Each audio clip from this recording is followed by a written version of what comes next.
Un jour à la ferme, Je vais d'abord manger la salade, puis les pâtes, puis les boulettes de viande. Rêveur la chèvre se parlait à lui-même en marchant. Le fait d'écouter Rêveur parler de nourriture donnait faim au loup. Et des cornichons, et puis des chips.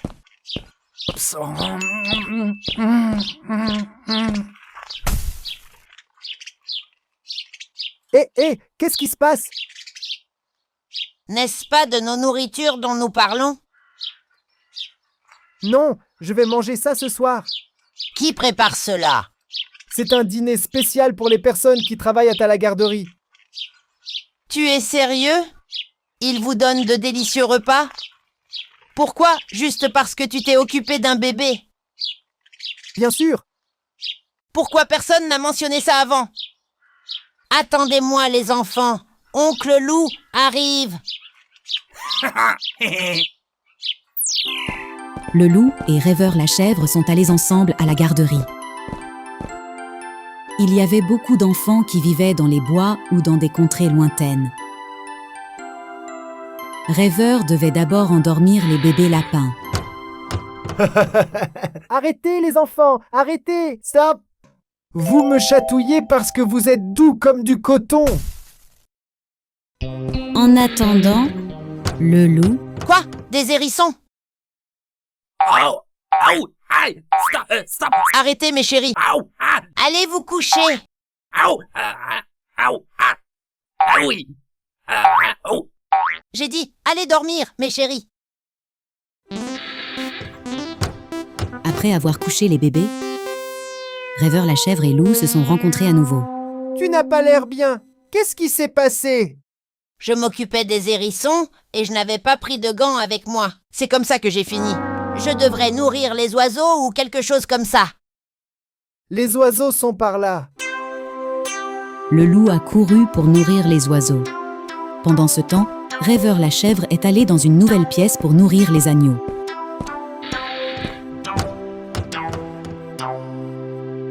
Ne soyez pas timide, venez ici. Regardez, j'ai le meilleur foin. Ah. La chambre est douillette, donc vous aimez aussi la chaleur.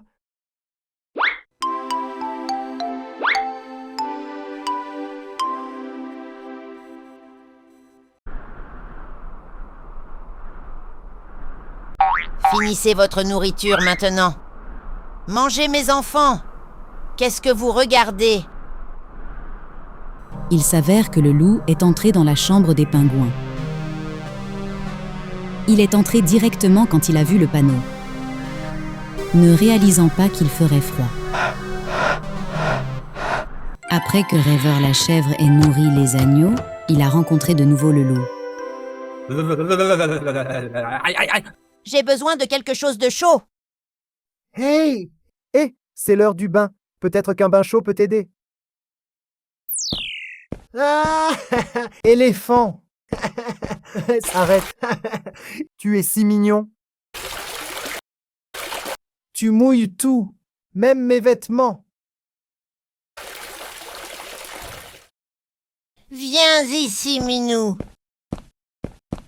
Tu dois te mouiller pour pouvoir prendre un bain.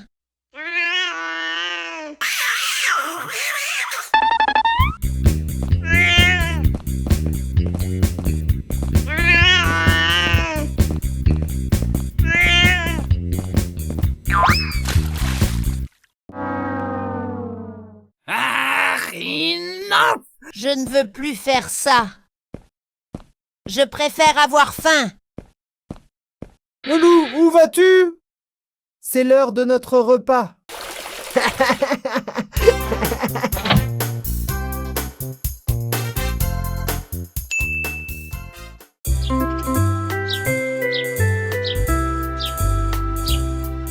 Il était une fois, en un beau jour d'été, Blanche-Neige sirotait une limonade dans le jardin du palais pour se rafraîchir de la chaleur. Ouf, il fait chaud. C'est une journée torride aujourd'hui. La princesse a pensé à un autre moyen de se rafraîchir puisqu'elle ne voulait pas rester à l'intérieur en cette belle journée.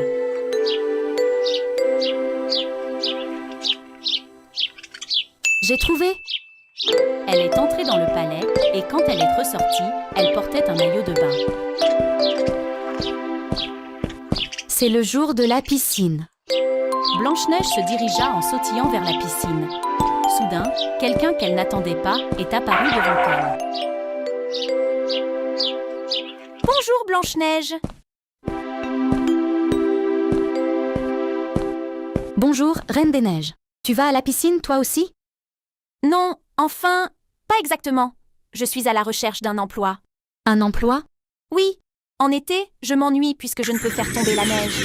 Mais si je trouve un travail, mon ennui disparaîtra. D'accord. Bonne chance alors. En fait, je suis venue te demander si tu pouvais m'aider. Certainement. Mais comment? Je ne sais pas. Je ne vois pas ce que je pourrais faire. Réfléchissons un peu. Il y a sûrement quelque chose que tu peux faire à la ferme. Allons voir.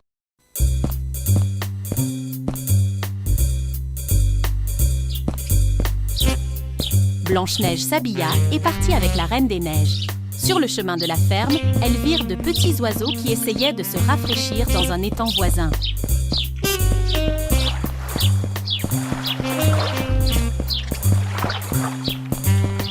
Quels beaux oiseaux!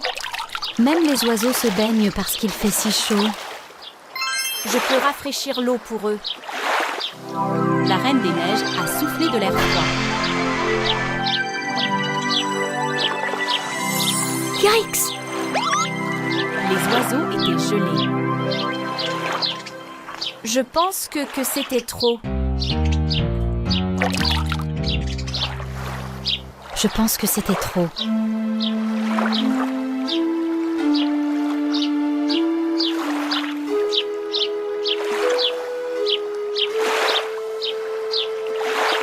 Je suppose que garder les oiseaux au frais n'est pas un travail pour moi. Oui, on devrait te trouver un autre travail. Blanche-Neige a remis les oiseaux dans l'étang et elles ont continué leur chemin vers la ferme.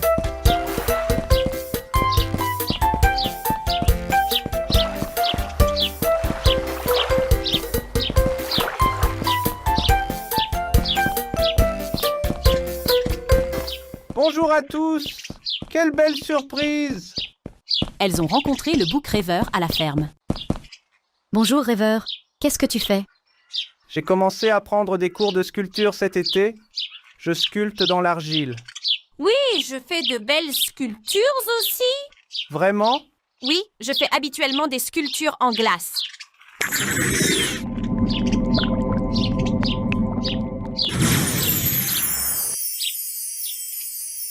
Pourquoi n'essayez-vous pas de faire une sculpture en argile aussi?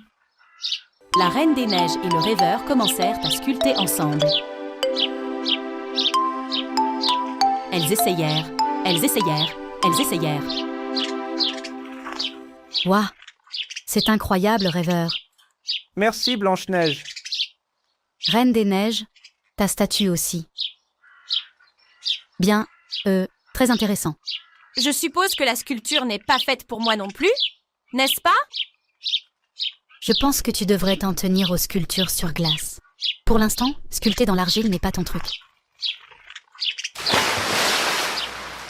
Mais je dois attendre l'hiver pour pouvoir sculpter dans la glace. Allez, je suis sûre qu'on peut trouver un meilleur travail pour toi. Et la patinoire? Tu crois que ça leur plaira? Elles pourraient l'aimer, mais elles préféreront toujours la piscine ou la plage. Et si j'organise un événement pour faire des bonhommes de neige? Les bonshommes de neige ne fondent-ils pas? Et les châteaux de sable? Tu as raison. J'ai trouvé.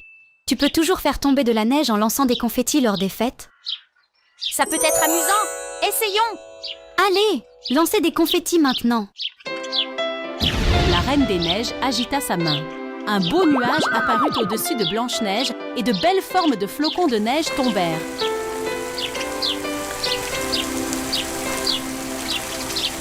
Oh non, ça n'a pas marché non plus. Il faisait si chaud que la neige a fondu avant même de tomber, se transformant en pluie.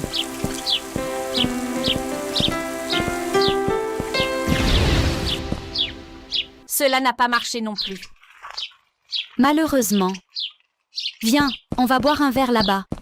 Je suis sûre que nous trouverons quelque chose. Blanche-Neige et la Reine des Neiges sont assises sur le banc près de la grange. Gazelle leur a offert un verre de lait.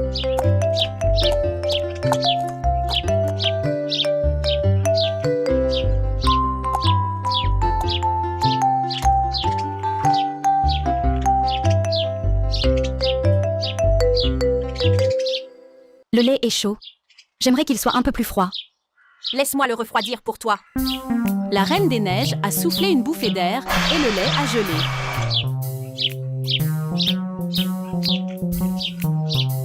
Vous avez vu ça? C'est génial. Ça n'a pas marché? Non, c'est génial. Maintenant, on t'a trouvé un travail. Le plus beau métier du monde. Refroidir du lait? Non, viens.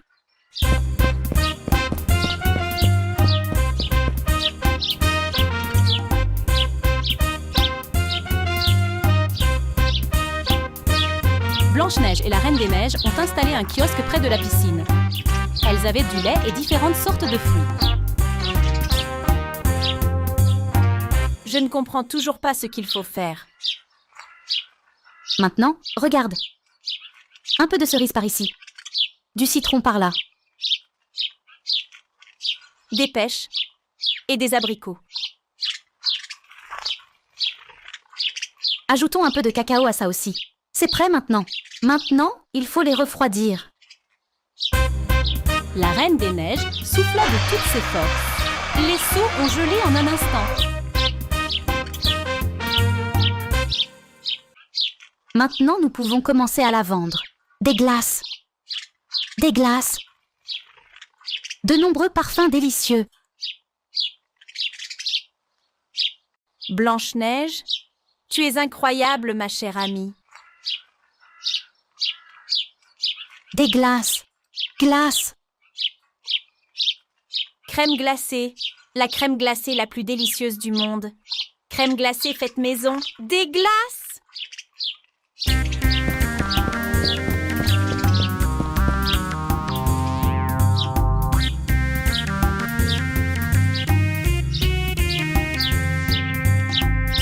La glace de la Reine des Neiges.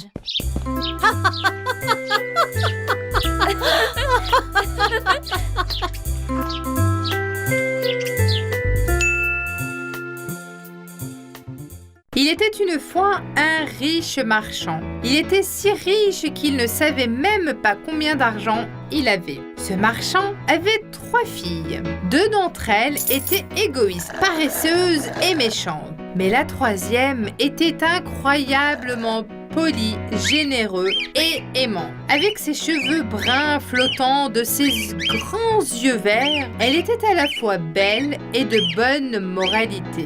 Aussi, son père l'appelait-il simplement la Belle. La Belle ne voulait jamais contrarier son père. Ses sœurs, en revanche, ne pensaient qu'à l'argent, aux robes et aux bijoux. C'est pourquoi leur père aimait le plus la Belle. Un soir, la Belle rêva d'un grand et beau prince avec les cheveux noirs. Dans son rêve, elle portait une robe merveilleuse et dansait avec le prince. À la fin de leur danse, le prince lui offrit une rose. Lorsqu'il se réveilla, elle était toujours souriante et dansait avec les fées de son rêve. Ses sœurs la regardaient, choquées et jalouses. Les jours passèrent et un jour, le père de la Belle reçut une terrible nouvelle. Une puissante tempête avait détruit tous les navires du marchand.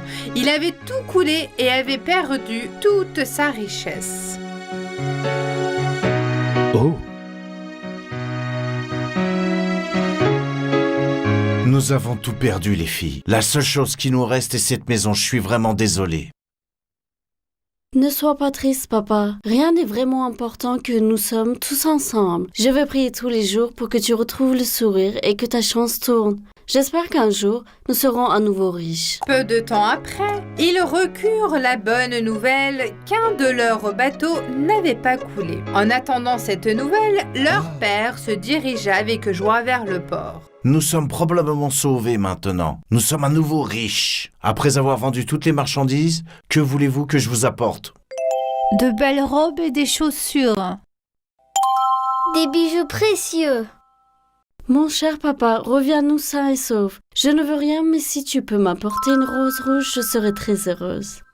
Le marchand fit ses adieux à ses filles et se rendit au port. Mais quand il arriva, il ne put croire ses yeux. Le navire était détruit et toute la marchandise était tombée dans la mer et était perdue. Donc rien n'avait changé, ils étaient toujours aussi pauvres. Malheureusement, en rentrant chez lui, sans s'en rendre compte, il était rentré dans la forêt. Pendant un certain temps, il a essayé de trouver la route, mais à ce stade, lui et son cheval étaient tous deux très fatigués. Soudain,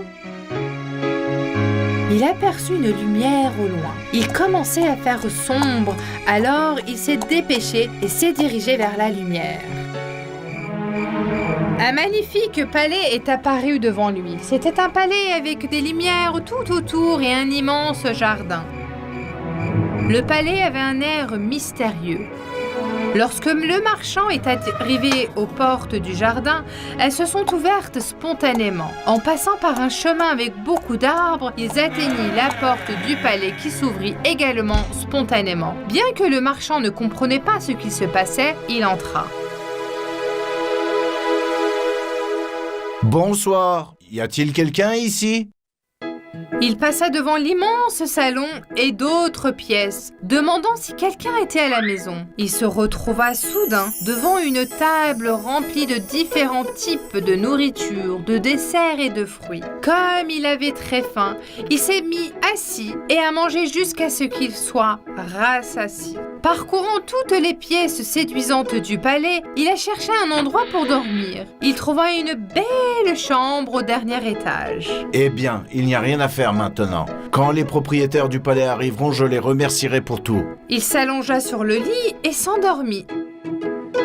Le lendemain, lorsqu'il descendit, il vit cette fois qu'une belle et grande table de petit déjeuner avait été dressée pour lui. Je pense que la chance m'a encore trouvé. Il y a même du jus de fruits frais. Je dois y aller maintenant. Même si je n'ai pas pu vous rencontrer, je vous remercie beaucoup. Au revoir. Il sortit dans le jardin et au moment où il s'approchait des grilles, il vit une belle rose rouge. Je vais prendre cette rose pour ma fille comme souvenir. La belle va l'adorer. Il cueillit la rose. Au même moment, il a entendu un bruit derrière lui. Quand il se retournait, il y avait un monstre. C'était un monstre effrayant avec des mains noires et poilues, une bouche et des yeux énormes et des dents pointues. J'ai tout fait pour que ton séjour soit confortable. Tu n'as pas honte d'avoir cueilli cette fleur sans permission? Je suis désolé, monsieur. Mes intentions n'étaient pas mauvaises. J'ai 3 filles. L'une d'entre elles m'a demandé de lui apporter une rose. Je l'ai cueillie pour ma fille. S'il vous plaît, pardonnez-moi. Vous avez donc 3 filles? Oui, monsieur. Eh bien, je ne vous pardonnerai qu'à une seule condition. Une de vos filles doit venir et rester avec moi de son plein gré.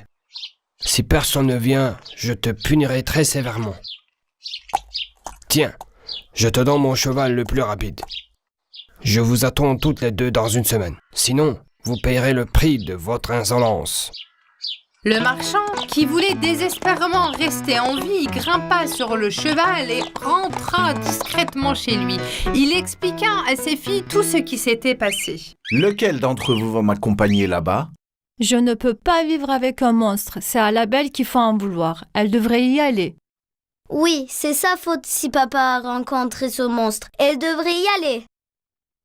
D'accord. Papa, ne te fâche pas. J'irai de mon plein gré et je te sauverai. Ma belle fille, tu y vas à cause de moi. Je suis tellement désolé. Ne sois pas triste, papa. Tout ira bien. Lorsqu'ils arrivèrent au palais, tout était comme avant. Un feu brûlait dans la cheminée, la table était pleine de nourriture et des lumières brillantes étaient allumées partout. Comme ils étaient tous deux affamés par le long voyage, ils se sont assis à table et ont dîné. Peu de temps après, le monstre est descendu. Bonsoir et bienvenue. Je m'appelle la bête. Veux-tu rester ici avec moi? Oui, monsieur, je voulais cette rose. Ce n'est pas la faute de mon père. Il voulait seulement m'apporter un cadeau. Alors, ton père partirait demain, et tu resteras ici et tu seras mon ami. Le lendemain, le père de la belle partit. Tu vas beaucoup me manquer. Pardonne-moi, ma chérie. Tu me manqueras aussi. Ne t'inquiète pas, prends soin de toi. Faisant un signe à la main, elle dit adieu à son père depuis les portes du jardin. Les jours passent, mais elle était incroyablement triste. Elle pleurait tous les jours. Une nuit, alors qu'elle pleurait, que vais-je faire de la bête? Comment vais-je m'y habituer? Il apparut devant elle. Bonsoir. Comment vas-tu? Ta chambre est-elle confortable? As-tu besoin de quelque chose? Tes désirs sont des ordres. Le fait que tu sois venu ici de ton plein gré m'a rendu incroyablement heureux. Si seulement tu m'aimais un peu. C'est parce que je suis laid. La belle lui a toujours dit la vérité. Je ne vous aime pas, mais je suis habituée à vous. Attends de voir. Un jour, je ferai en sorte que tu m'apprécies. Tu ne verrais pas la laideur de mon visage, mais tu verrais la gentillesse de mon cœur. C'est ça qui est important. Ils devenaient en fait de très bons amis. Ils jouaient du piano ensemble et chantaient des chansons. Ils se promenaient dans le jardin et nourrissaient les oiseaux. La belle réalisa que la bête n'était pas aussi laide qu'elle le pensait. En fait, elle commençait à l'apprécier. Une nuit, elle rêva de son père et vit qu'il était devenu très malade. Le lendemain matin...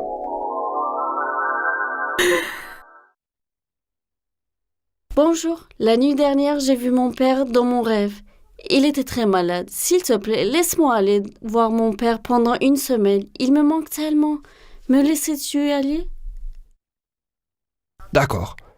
Exactement une semaine. Si tu pars plus d'une semaine et que tu ne reviens pas, je mourrai ici. N'oublie pas ça. Je te promets, je vais le voir et je reviens tout de suite. Alors, mettons ce médaillon magique en forme de cœur sur ton cou. Si tu fais un vœu en le tenant fermement, il se réalisera. Ils se sont séparés de cette façon. Je veux aller voir mon père. Elle arrive à la maison de son père. Son père était si heureux de la voir qu'elle s'est sentie mieux presque immédiatement. Tu m'as tellement manqué, ma belle. Tu m'as manqué aussi, papa. Ses sœurs ne comprenaient pas ce qui venait de se passer et comment elle était soudainement arrivée. Elle était toujours jalouse de la belle. La belle a tout raconté à son père, qu'elle était maintenant heureuse et qu'elle ne voulait plus être triste. Elle resta une semaine dans la maison de son père sans se rendre compte du temps qui passait. Un jour, elle vit la bête dans son rêve, couchée sur le sol. Pensant qu'il était mort, elle a eu une peur bleue. Elle s'est rendue compte qu'elle était en retard d'un jour. Elle s'est sentie coupable de ne pas avoir tenu sa promesse. Oh mon Dieu, il m'a dit que si je restais plus d'une semaine, il mourrait. Quel égoïsme. Si quelque chose lui arrive à cause de moi, je ne pourrai jamais me le pardonner. Elle fit immédiatement ses adieux à son père et à ses sœurs, prit le médaillon de sa main, le serra fort, l'embrassa et fit son vœu. Elle se retrouve dans le palais de la bête. La bête est sur le sol, les yeux fermés. La belle, impuissante, ne savait pas quoi faire. Je n'aurais pas dû te laisser seule. S'il te plaît, pardonne-moi. La belle, pensant qu'elle avait perdu la bête, continuait à pleurer. Soudain, la bête a ouvert les yeux. J'ai enfin réalisé à quel point je t'aime. Peux-tu vraiment aimer quelqu'un d'aussi laid que moi? Bien sûr que oui. Je ne me séparerai plus jamais de toi. Alors, veux-tu m'épouser? Oui, oui. Soudain, avec une lumière aveuglante, le visage de la bête a commencé à changer. Un beau prince a pris sa place. Il était grand avec d'épais cheveux noirs. Oh, vous êtes le prince avec lequel je dansais dans mon rêve. Oui, une sorcière maléfique m'a transformé en bête. La seule façon de briser le sort était qu'une fille n'accepte ma main en mariage malgré ma laideur. Merci de m'avoir sauvé, la belle. Peu de temps après, le prince et la belle se sont mariés. Ils ont amené son père marchand et ses sœurs au palais également. Ils vécurent heureux pour toujours. C'était une victoire, celle de la beauté intérieure. Kondo-san,